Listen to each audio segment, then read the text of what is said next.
All right, so this is totally. Well, actually, I don't think ghosts are tin hat worthy, but like this is something. This is something, okay? So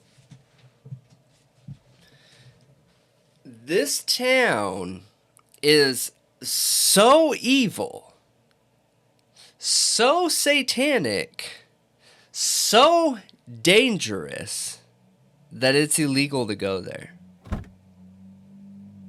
What? Yeah, an entire town. Where? An entire What town is it? It is Dudleytown, Connecticut. Dudleytown, Connecticut. It would be in Connecticut. I Just know. saying. Connecticut's sketch, man. That's where And Rhode I Island. have a bunch of family that grew up in Connecticut. It's So- sketch. I almost took a job in Connecticut one time, but yeah, no, this story is like super scary. Okay, and one of the content creators, and I'll post a picture of him up here. He gets a ton of views on his videos, but he gave a disclaimer on the beginning of his video. And I think it's probably a really good idea because there's a lot of people out there that like to do ghost hunting and things like that. Yeah. So just understand while like this land is not populated, okay? So I'm sure it would be super inviting to ghost hunters. However, it is against the law. You can be arrested. You can be picked up. If you go there, you're trespassing. It is private property, and the owners do not want anyone out there. And there was like a major increase in traffic of people coming here because apparently the Blair Witch Project is made off this idea. No way. Yes, yes. I didn't know that. Yes, it is. So, we'll start from the beginning here, okay? So, let me see.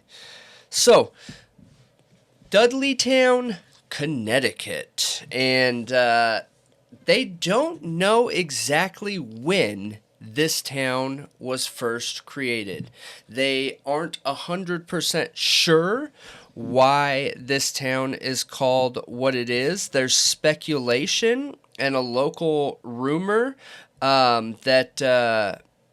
What? They don't know why it's called Dudleytown or when it was created? no. That doesn't make any So- sense.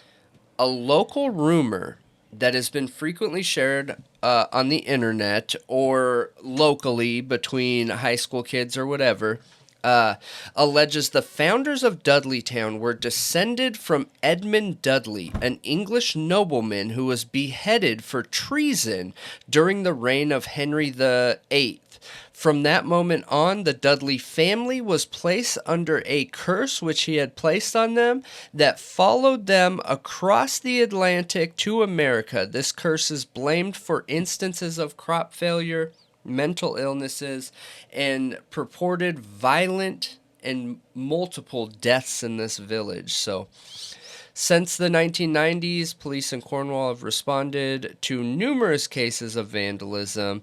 The 1999 movie, The Blair Witch Project, about a haunted forest prompted increased interest in the alleged haunted village. So, it says here, Dudleytown was never an actual town. The name was given at an unknown date to a portion of Cornwall that included several members of the Dudley family. So that actually aligns with the local rumor here that it was originally created by Dudley family and then just named Dudleytown, but it was never officially a town.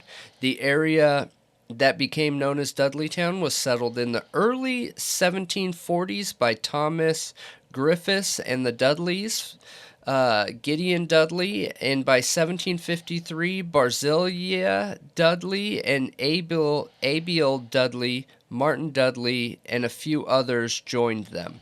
So, interesting. Interesting. So that's just speculation. They don't know for sure, obviously. Well, everyone called it Dudleytown. So, I mean, there's some kind of Dudley-ish story there, right? So, Dudleytown from the 1940s grew to about 30 people by the end of the 1700s, okay? 30 people. 30 people, yes. Wow. So, among these families started coming some of these stories, okay? Apparently, the Dudleys had all died horrible, gruesome deaths. This town had started coming up during like the industrialization of America. Well, one of the families there was the Carter family. And here's just some of the examples of this town, right? So in the mid 1700s, at one time, they had like 30 people. It grew to like 58 people by the end of the 1700s, getting up to roughly 100 people. There have all been strange occurrences the entire time. Just some of these records were really hard to find. So one of them that does have a lot of notes on it was the Carter family of 1759. All moved there. Shortly after moving there, 6 members died from cholera. Left the rest of them left Dudleytown to reestablish back in New York. After just getting set up in New York, their family and it was 6 people, was attacked by Indians. Killed 3 of them. All the children were left, okay, after that Indian attack. Just shortly after that, immediately following that Indian attack, those 3 kids were kidnapped and never seen again. Wait, and that was the Carter family? That was the Carter family. Yep, that was the Carter family. There is nothing on the Dudleys because it's too far back. Whoa. Yep. So, next up you have the Hollister family, or Hollister, in 1792, died suddenly at home, or in his next door neighbor's home. His next door neighbor was named Tanner. They couldn't figure out how he died, why he died, or anything. After Hollister's sudden death, Tanner began talking obsessively about shadow images in the forest. And this is the first account that we have of shadow images being documented, okay? He talked about it so much that he was considered an outcast in that town of people. People started, like, looking the other way. You know, one of those people are like, oh, not him again, you know? He talked nonstop, trying to get people to understand the shadow images that would hide out in the shadowy parts of the forest and come out at night with red eyes and all kinds of stuff. And he obsessed to it so much that he ended up being considered clinically insane. His daughter ended up having to take care for him the rest of his life, and his story on paper ends there. Okay, so that's the first shadow figure thing that we know of.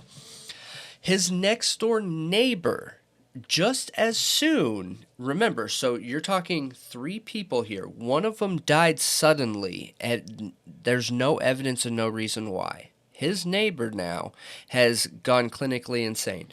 His neighbor next to him, as soon as he was diagnosed as insane, his daughter started taking care of him. He started claiming he was seeing shadowy figures. So this is like boom, boom, boom here, okay? His next door neighbor started talking about shadow figures so much that he was diagnosed insane also. So it was in a repetitive fashion here. You were attacked, you saw these shadowy figures, you were diagnosed insane to the point where you needed taken care of. You couldn't care for yourself anymore. And then you die, pretty much, okay? So in the early 1800s, General Herman Swift, who was a famous Revolutionary War general and hero, also lived in Dudleytown.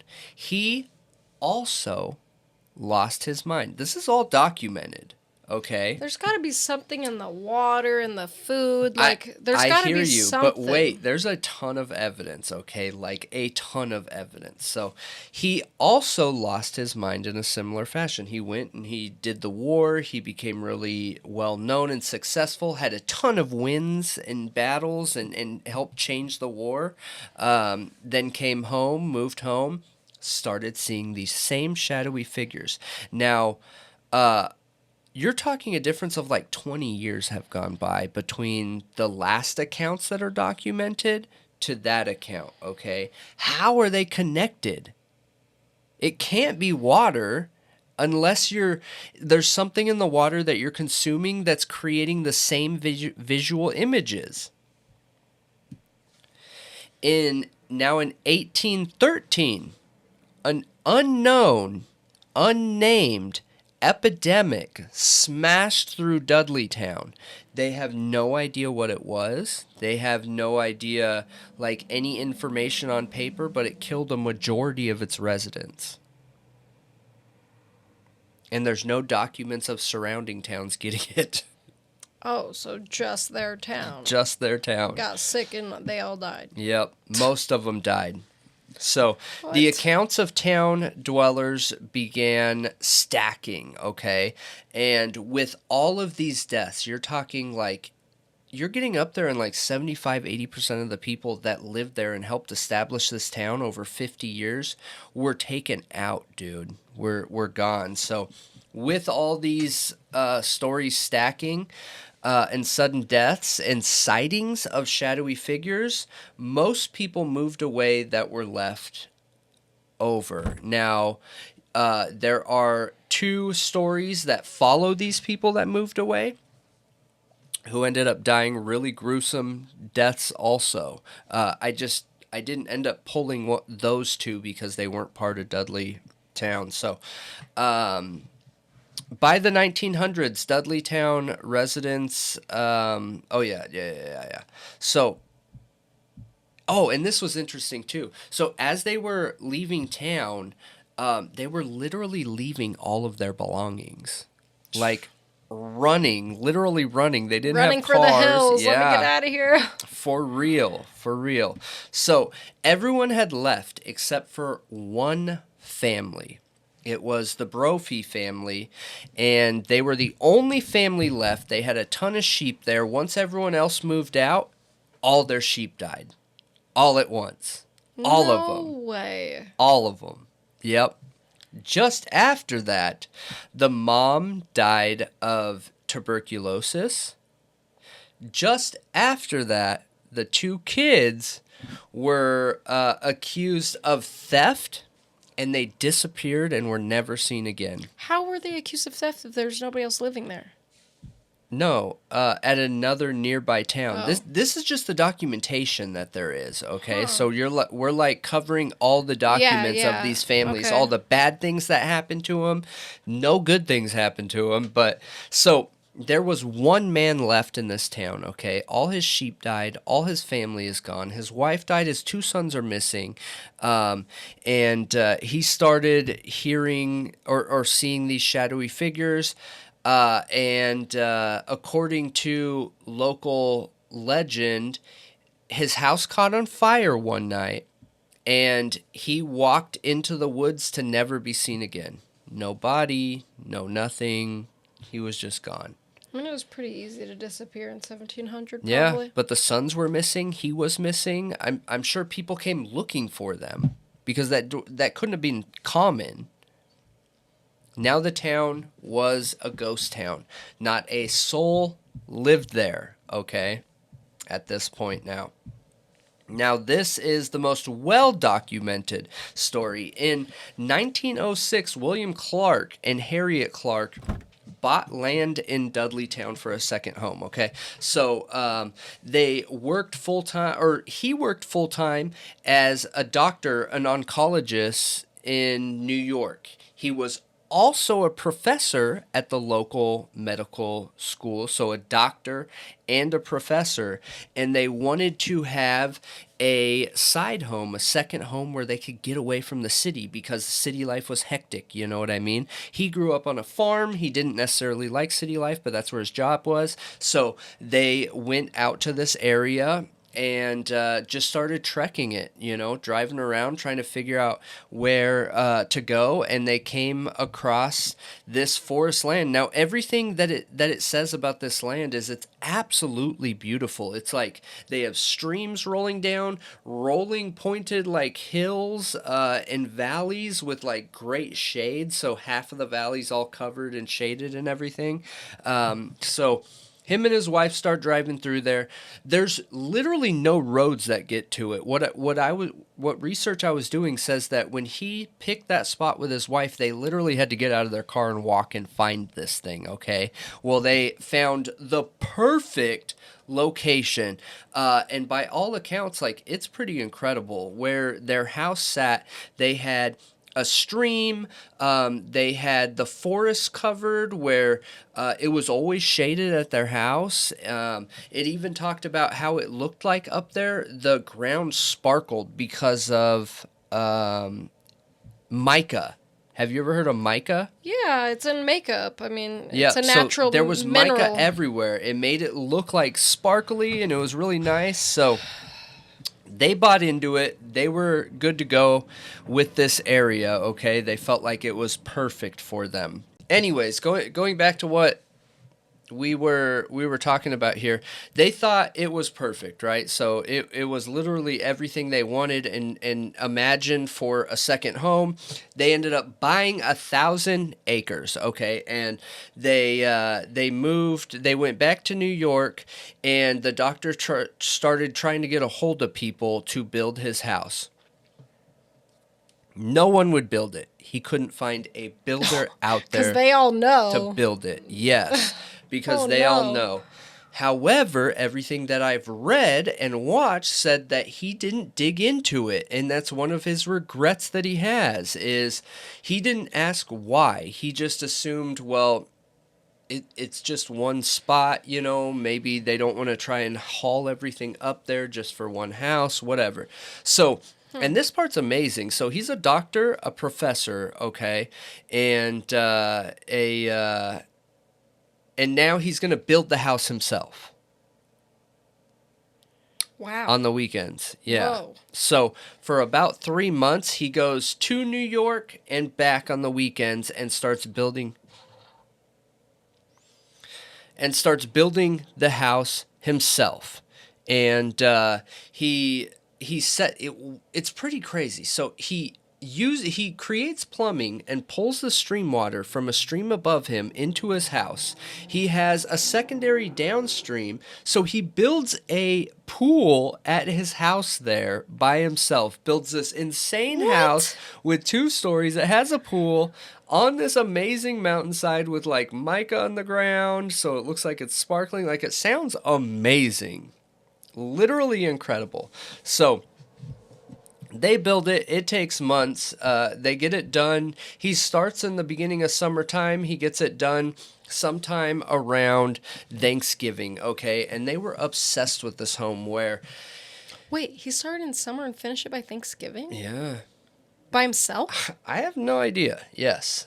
That doesn't even make sense. So, I don't know how big it really was. It's not like it gave me the square footage, you know what I mean? So, okay. But what's crazy is he built a swimming pool. Again, I don't know if it's below ground or above ground or what, but he did it. What year was this again? The early 1900s. Okay. So, they're there as much as they can be all the time. They love that place, and they always go there together, and they always come back to New York together, even when he was building it and everything. Like, they traveled together. They seemed like they were a close bonded couple, that did everything together. So, in 1918, the summer of 1918, they were hanging out at their second home, and he got a call. He got a medical emergency call to come back to New York.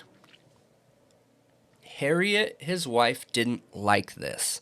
They didn't want to be apart from each other. She had never stayed there on her own before, but he felt like he didn't have a choice. So why didn't she just go back with him? I have no idea. Maybe they moved a whole bunch down there for that summer. I don't know. I don't know. So she went and dropped him off at the train station and promised that she would be there when he got back, made him promise that he would hurry as fast as he could, okay? And it even says in the story talking about this that she stood on the train station platform waving to him bye until they couldn't see each other anymore. So he really did hurry, and within 36 hours, he was back already, okay? And she was supposed to pick him up back there on the train dock, and she wasn't there. And he felt right away like something is wrong here. Well, okay? yeah, sounds like it. So he didn't wait for anybody to take him. He just started walking home at a really quick pace.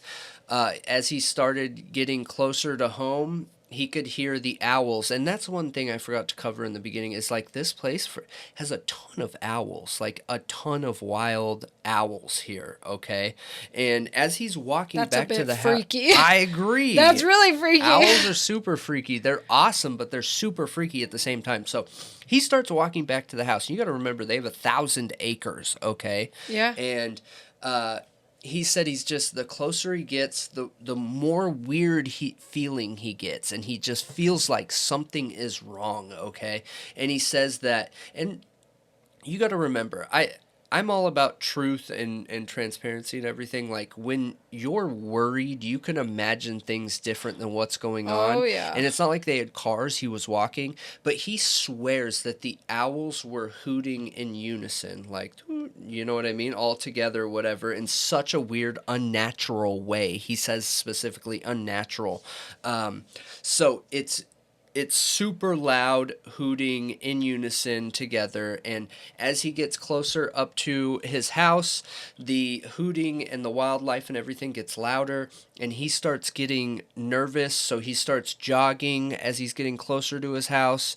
He gets like once he hit his landline, he started jogging or whatever. Once he was on his land, he starts jogging up to his house. He gets about a football field away or half football field away and notices that the front door is cracked open, which isn't common. That doesn't happen, okay, with them. So he starts sprinting up to the front door.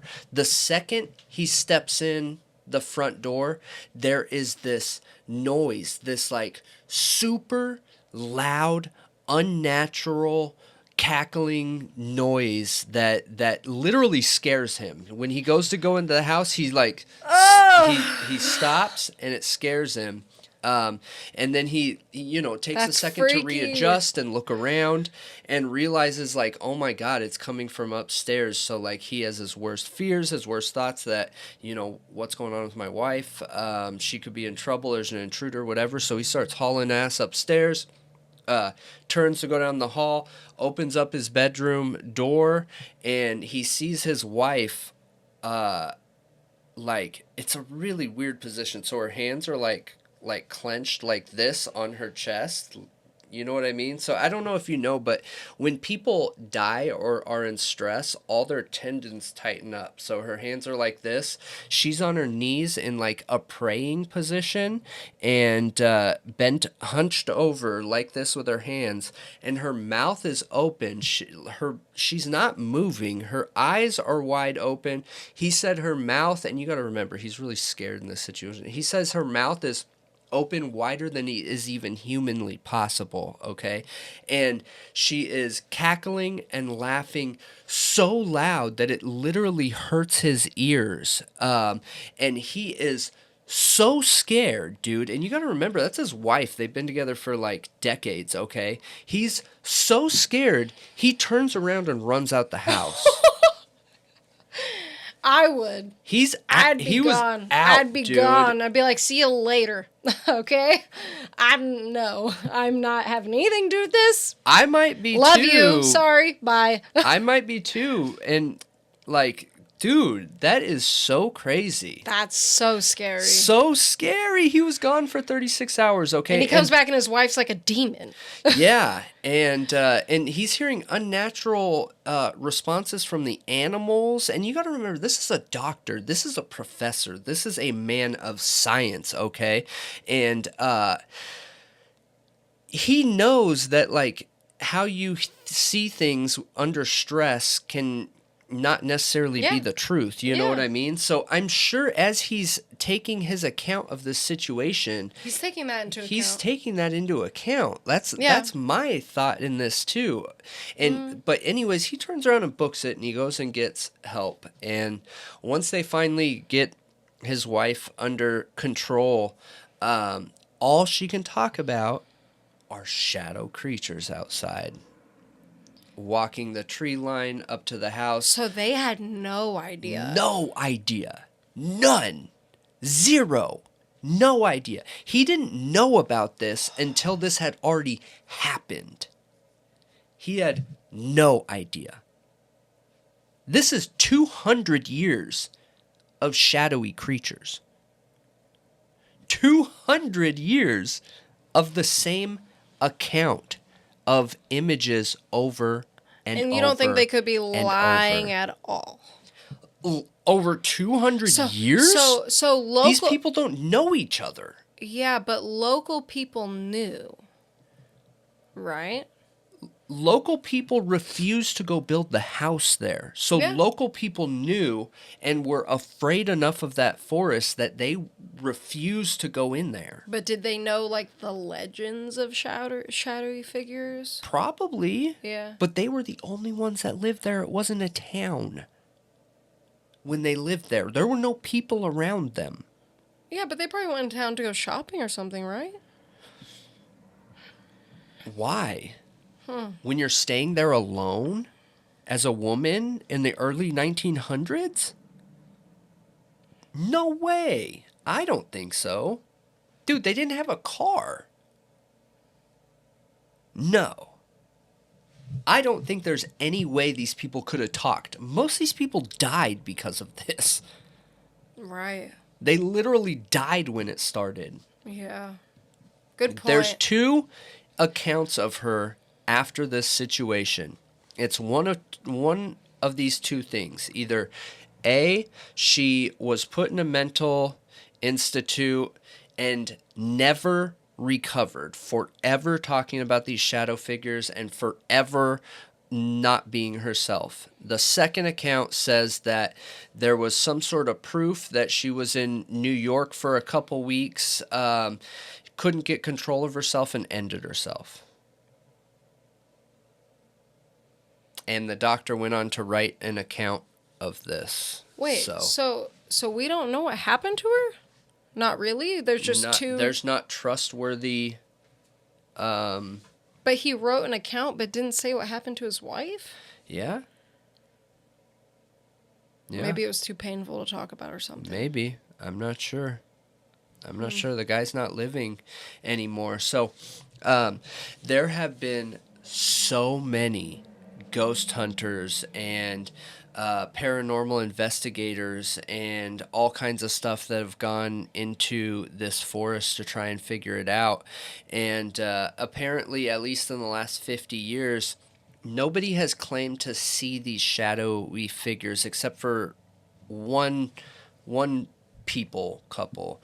Most people, though, have proof of shadowy figures on photographs. So they appeared by photo, not by vision, okay? Which, who knows, maybe you got to be there for a while for it to start taking you over. Well, that's what makes me feel like it's a hallucinogen, like mushrooms. Like people that's impossible. But people see similar things on mushrooms, and people see similar things on DMT. Yeah, nowadays, where they already know of these stories before they start doing this. Because I'm all for that too, but I also think, like, darkness is real. There's some sort of other area out there where, you know, the world is ran on frequencies, and there's going to be areas in the world where maybe this reality is weaker to outside frequencies of other realities. Like, I totally think that stuff's possible, okay? Well... I could see what you're saying. What's crazy is the veil is thinner there. This supported and helped create, the Blair Witch Project, the forest. The forest. The witch was that forest. And you know who else went there? Ed and Lorraine Warren. Yep. They went there, declared it to the owners to never let people go there, that it is a demonic, satanic land and can't be fixed. It's owned by demonic forces. The whole land is. So, they suggested people never go there. Crazy. Like, this is a lot of evidence. It is a lot. It is a lot of evidence, and it's repetitive fashion. Same people seeing same things. So, I thought it was super spooky. Normally, I don't bring, I feel like this could be a true crime or could be a spooky story. But when I heard this, and I was also reading up on the Sid Vicious stuff, I was like, I got to bring both of these. So let me know what you guys think. If you like these spooky type stories where these are all true. Any of them that we covered are true, have evidence backing them, and they are there today. Like I said before, though, if you're watching this and you're a paranormal investigator or whatever, this is private land. You just better be careful going there. I believe stuff like this is real. But I also I think that there are intelligent forces out there. So even if there are things like this that are real, they're not going to present themselves to like a paranormal investigator where you're going to be able to then share that with the whole world. Look at this situation with Dr. Clark. Whatever this was, waited for him to leave. Because two people are so much more sane than one. Yeah. By themselves. True. So, one person by themselves, things can get way more spooky. Oh, yeah. Yep. It just, when you said he walked in the house and heard cackling, it took me back to when that happened to me. I walked in my mom's house when I was younger, and I heard cackling, and I was like, what is happening? And I thought, or no, it wasn't cackling. I'm sorry. It was a scream, but it was blood curdling. Think of the worst possible scream you could ever hear in your life, where someone is literally being murdered. Yeah. And I ran back there. Everybody's asleep. Yeah. Everybody's passed out. Yeah. There's nobody there, but sleeping people, And I'm like, what? Yeah. Just happened, because I just walked in the door and it literally sounded like someone was dying. Yeah. Straight up. No TV is on. I've heard nothing. Weird noises and stuff like that before, and I've had a whole bunch of paranormal stuff happen in my life. It was scary. But to me, this story was super spooky because I just can't explain the same things happening over hundreds of years. No. Multiple families. Yeah. Having proof of it happening 3 houses in a row. This entity literally jumped from this house, killed the guy. This house took him over and killed him. Then this house took him over and killed him. Dude, this is insane, Weird. And then to have a couple that knew nothing about any of this. Nothing. They were outside. 200 years later. Yeah, they were outside of the area from New York and picked it because it was beautiful, And the second that these two are apart, the very first time that they're apart from each other, they get attacked. Bam, one of them's taken. So, I don't know. It's super spooky, man. Really crazy. Let me know what you guys think about it, if you were as spooked as I was. The part where she's laughing is the freakiest. I can't imagine. The image of seeing someone that you know so well in the corner of the room, not moving, this not natural cackling, evil laughing, whatever coming from them that you can't. When he went up there, it didn't sound like his wife. That's you know weird. What I mean? It was a noise he didn't know and was unfamiliar of, and her face wasn't moving. it was this noise coming out where her mouth should have been moving with the cackling and laughing, and it wasn't. So yeah, I don't super blame him spooky. for running. I would have ran. Yeah. I mean, it's not if It sucks he lost his wife in this. She never recovered. well, yeah, she was never her again. So maybe do research if and you the plan door on was building a house. open. The door was open, so Yeah, that's weird I don't know if too. she went outside and something got her. I don't know. Wild though. Wild. Yeah. So let me know what you guys think. I enjoyed the story, but yeah.